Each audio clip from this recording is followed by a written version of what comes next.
সকালের দিকে 200 মার্কের এমসিকিউ দিল, ওইটা আমি পড়লাম। প্রশ্ন ফাঁস চক্রের মাস্টারমাইন্ড খোদ কর্ম কমিশনের এক কর্মকর্তা। তাহলে এখানে কত হাজার হাজার মেধাবী বঞ্চিত হয়েছে। বিসিএস সহ বিভিন্ন নিয়োগ পরীক্ষার প্রশ্ন ফাঁস করে আসছিল চক্রটি। মেম্বার দিয়ে করাতে মেম্বারের সাথে যে পিয়ন থাকতো ওদের মধ্যে। আবারও একই ঘটনার পুনরাবৃত্তি হতে যাচ্ছে। হাতে থাকা এমন তথ্য উপাত্ত এবং চাকরি প্রার্থীদের সংখ্যা আমলে নিয়ে মাঠে নামে টিম সার্চলাইট।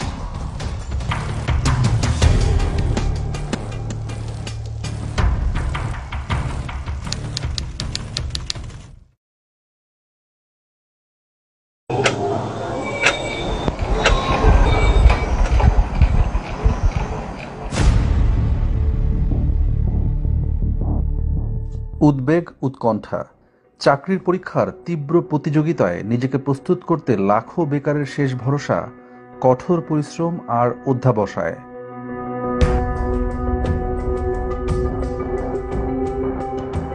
সবারই লক্ষ্য একটি সরকারি চাকরি, আর চাহিদার শীর্ষে আছে বাংলাদেশ সিভিল সার্ভিস বা বিসিএস ক্যাডারের চাকরি।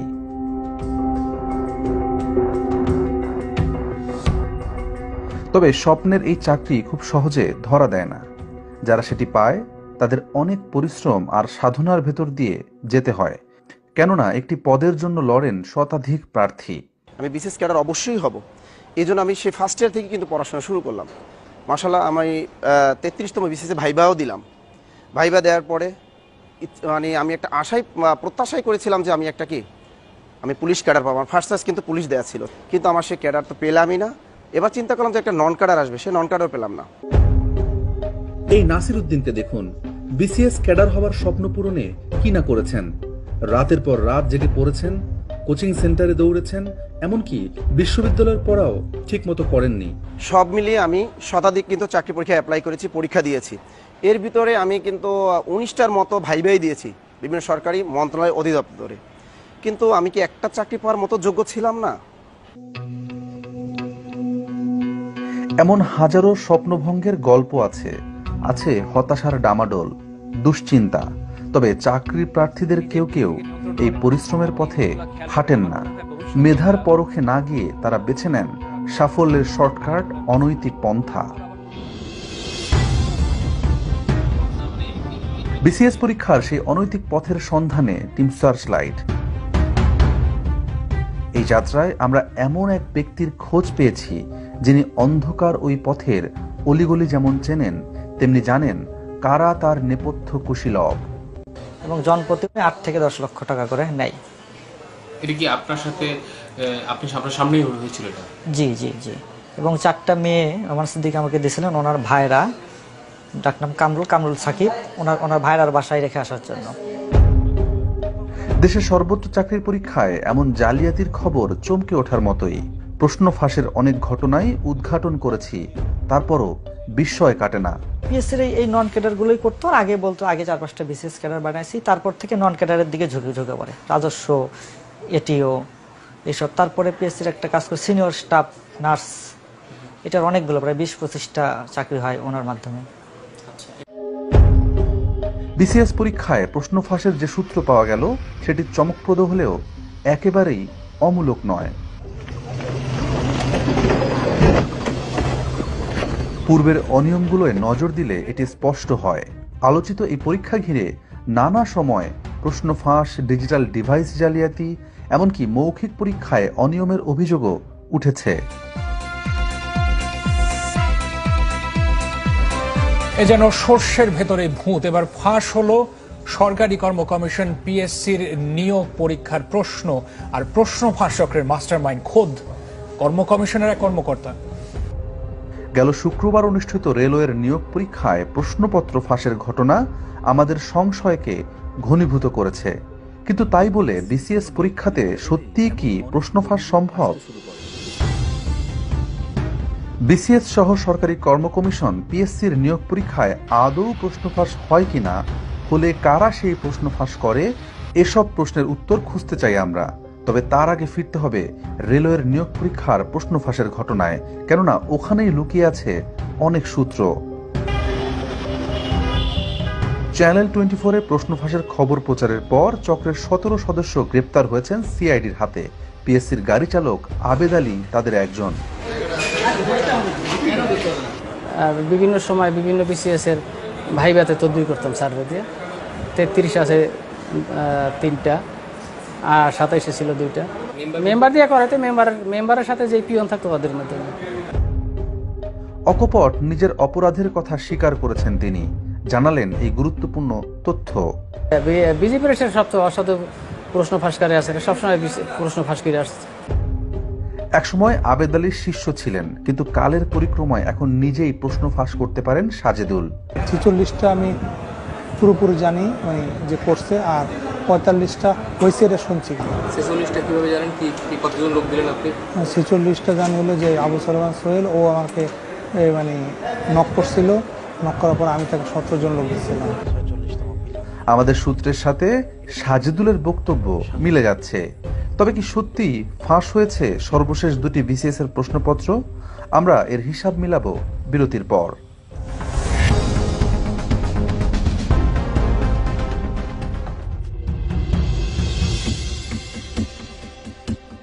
রাষ্ট্রের সাংবিধানিক প্রতিষ্ঠান পিএসসি সরকারের প্রথম ও দ্বিতীয় শ্রেণীর কর্মচারী নিয়োগ সংক্রান্ত বিষয়াদি দেখভালে 1972 সালে গঠিত হয় সরকারি স্বায়ত্তশাসিত এই প্রতিষ্ঠান। একজন চেয়ারম্যানের নেতৃত্বে 20 সদস্যের একটি স্বতন্ত্র বোর্ড এই প্রতিষ্ঠানের সকল কার্যক্রম পরিচালনা করে।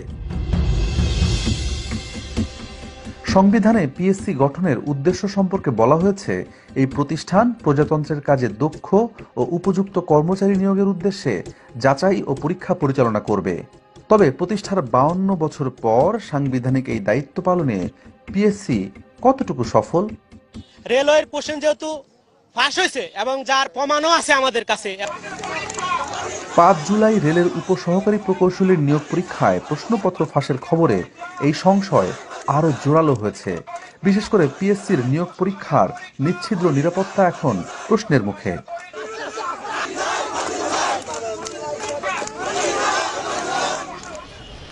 কিন্তু এই নিরাপত্তা ঝুঁকি কি বিসিএস এর মতো মর্যাদাপূর্ণ চাকরির পরীক্ষাতেও রয়েছে? আদৌ কি বিসিএস পরীক্ষার প্রশ্নপত্র ফাঁস করা সম্ভব? পাবলিক সার্ভিস কমিশনের যে রুমটাতে প্রশ্নপত্র প্রণয়ন থেকে শুরু করে প্রশ্নপত্র সংক্রান্ত ডিসকাশনটা করা হয়, মেম্বার ইচ্ছে করলে ঢুকতে পারে না। পাবলিক সার্ভিস কমিশন মেম্বার বা চেয়ারম্যান সাহেব ইচ্ছা করলেও ঢুকতে পারেন না, তাকে ঢুকতে হয় আরও একজনকে সাথে নিয়ে।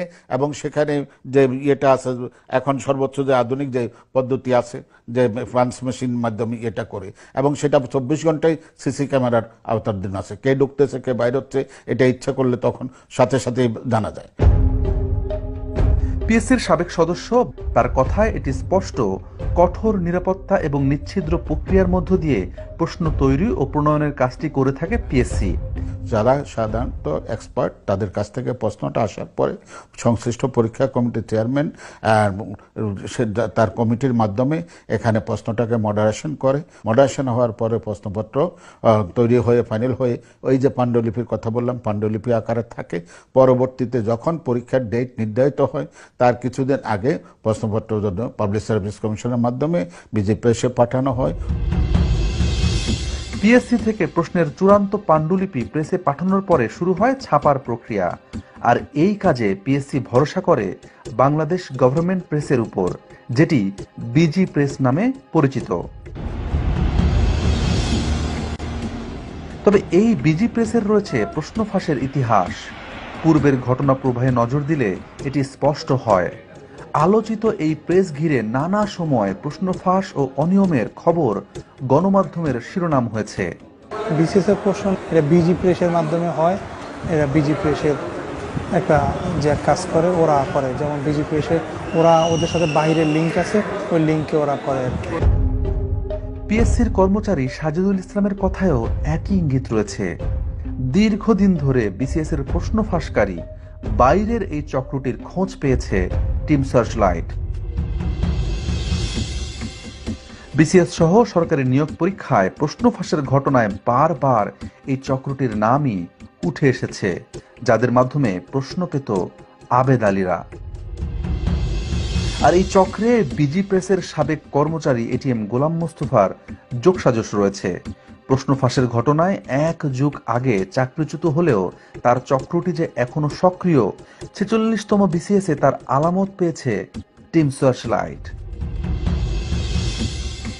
এবার আলামতগুলো মিলিয়ে দেখার পালা, প্রমাণ করার পালা। প্রশ্ন ফাঁস হয়েছে 46তম বিসিএস এর প্রিলিমিনারি পরীক্ষায়।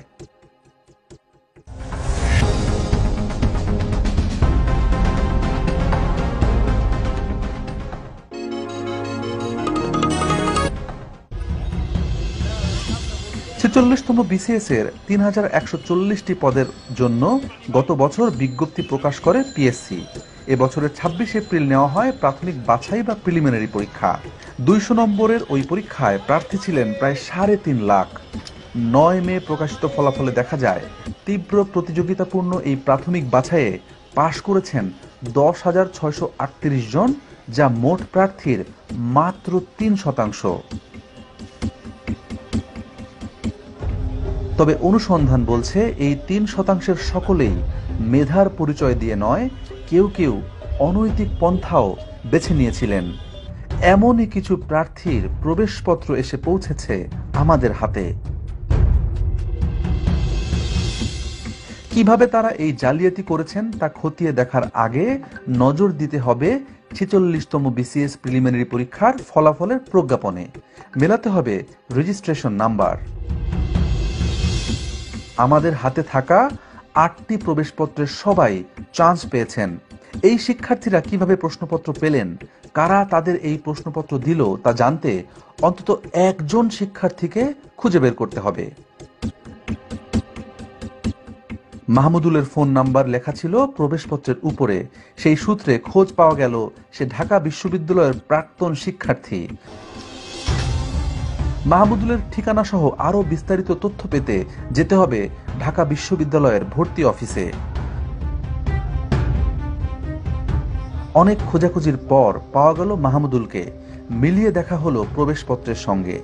ঢাকা বিশ্ববিদ্যালয়ের রাষ্ট্রবিজ্ঞান বিভাগের 13-14 সেশনের এই শিক্ষার্থীর বাড়ি নাটোর জেলায়।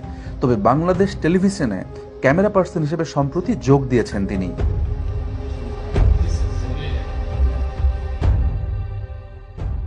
শুরুতে ক্যামেরায় মুখ দেখাতে না চাইলেও এক পর্যায়ে কথা বলতে রাজি হলেন তিনি।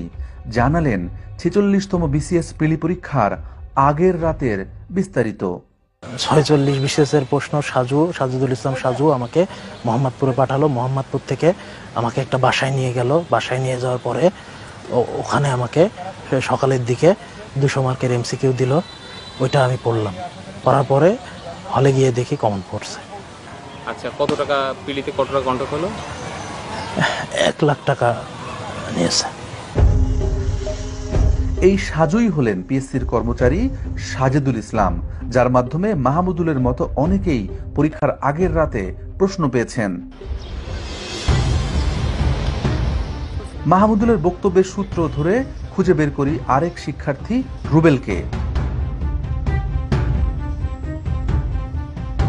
ঘটনার আকস্মিকতায় হতভম্ব রুবেল নিজের পরিচয় গোপন রাখতে বারবার অনুরোধ করছিলেন। স্যার, আপনি আমার এলাকার স্যার, ভিডিওটা করেন না স্যার। আপনি আমার এলাকার আমি স্যার আমার এরকম কোনো কিছু স্যার ভিডিও করেন না স্যার, আমার সব করেন স্যার। কিন্তু আমরা ওই রাতের বিস্তারিত তার মুখেই জানতে চাই। মাহমুদুল ভাইয়ের মাধ্যমে স্যার ওইখান থেকে আমাকে নিয়ে গেছে আইডিবির সামনে। তো আইডিবির থেকে ওরা আবার গাড়িতে করে মোহাম্মদপুর নিয়ে গেছে। তো মোহাম্মদপুর নিয়ে যাওয়ার পরে রাত 9টা-10টার দিকে আমাদের কাছে কোশ্চেন পাঠিয়েছে। তো ওরা লোকজন ছিল, ওই কোশ্চেন দিয়ে আমাদের সারা রাত সলভ করাইছে। তো তারপরে সকালে আমাদের ছেড়ে দিয়েছে। পরে বলে আমরা অ্যাডমিট কার্ড নিয়ে যার যার এক্সাম সেন্টারে চলে গেছি। পরে আমরা পরীক্ষার হলে ওই অ্যারাউন্ড 160-র মতো কোশ্চেন কমন পাইছি বিসিএস স্যার। তার মানে সবগুলো সেটের প্রশ্নই পড়ানো হয়েছিল শিক্ষার্থীদের, যাতে যে কোনো সেট থেকে প্রশ্ন এলে উত্তর দিতে পারেন তারা। কতগুলো কোশ্চেন পড়াইলো? 1000 প্লাস স্যার, 1100-1200 মতো স্যার। সব যত যেগুলো সেট হয় সব সেটই পড়াইছে স্যার? ওখানে সেটমেট কিছু লেখা ছিল না স্যার। আচ্ছা, কি হাতে লেখা ছিল না? না, প্রিন্ট করাই ছিল, বাট ওইখানেও জাস্ট খালি কোশ্চেনগুলো ছিল, আর কোনো কিছু ছিল না। আমার সাথে 2 লাখ টাকা কন্ট্রাক্ট হয়েছিল, পরে আমাকে নিয়ে গেছিল। আমার ওই রুমে স্যার 8-9 জন স্যার। ওই বাসায় কতজন? ওই বাসায় স্যার 100 জনের মতো স্যার। চুক্তিবদ্ধ শিক্ষার্থীদের প্রশ্ন পড়ানোর একটি গোপন বুথেই খোঁজ মিলল শতাধিক শিক্ষার্থীর। সে রাতে এমন কত বুথ স্থাপন করেছিল চক্রটি, তার সঠিক সংখ্যা আমাদের অজানা। মাহমুদুল ও রুবেলের মতো আরও 6 শিক্ষার্থীর নাম পরিচয় নিশ্চিত হয়েছে টিম সার্চলাইট, যারা প্রশ্ন পেয়েছিলেন। শুধু কি প্রিলির প্রশ্নই ফাঁস হয়? প্রিলিমিনারির 4 সেট তারা পাইতো, লিখিতরও 4 সেটই তারা পাইতো এবং পড়াশোনা সারা রাত পড়াশোনা করে সকালবেলা পরীক্ষা দিত। বিশেষ পরীক্ষার আগে, বিশেষ করে 33তম এবং 34তম বিশেষ পরীক্ষার আগে নোমান সিদ্দিকী ক্যান্ডিডেট জোগাড় করতেন। জোগাড় করে পরীক্ষার আগের রাতে একটি নির্দিষ্ট জায়গায় রাখতেন, মিরপুর 10 নম্বরে, যেটাকে বলতো বুথ। ওখানে সব ক্যান্ডিডেটকে জড়ো করে রাখতেন, 20-25 জনকে। রাত 1:30, 2টা কিংবা 3টার দিকে পিএসসির বহিষ্কৃত কর্মচারী খলিল এসে হাতে লেখা কাগজে প্রশ্ন দিয়ে যেতেন।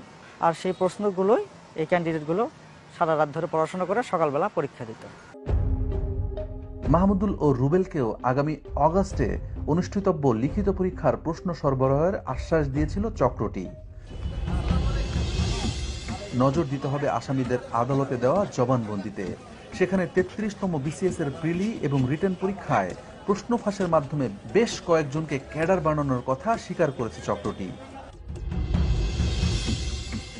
বিসিএস ছাড়াও আমাদের অনুসন্ধানে সহকারী রাজস্ব কর্মকর্তা, অডিটর, সহকারী থানা শিক্ষা কর্মকর্তা, সিনিয়র স্টাফ নার্স, পল্লী সঞ্চয় ব্যাংক, পররাষ্ট্র মন্ত্রণালয়ের সাইফার কর্মকর্তা, জুনিয়র ইন্সপেক্টর সহ 30টি নিয়োগ পরীক্ষায় প্রশ্ন ফাঁসের প্রমাণ মিলেছে।